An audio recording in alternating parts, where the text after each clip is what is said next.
Hi everybody, welcome to week 7, module 7. This week we're going to be taking a look at building trust and learning from mistakes, all part of respect.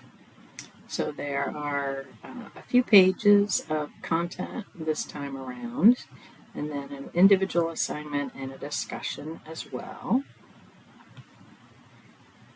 So learning from mistakes and understanding learning agility is one part of the respect module, so you get some specific examples there. Another part of respect is developing trust with your followers. How do you do both of those? So your discussion board for this week has you evaluating your own level of learning agility and sharing some thoughts on the discussion board, sharing your learning, and then responding to 2 other posts. The individual assignment for this week is based on trust.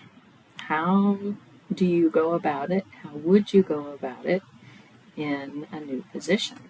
So one more week after this is week 7.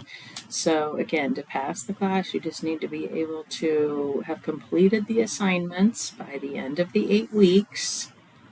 So if you're behind and you've missed some of them, that's okay. You can still go back and get the learning. So let me know if you have any questions. Have a good week.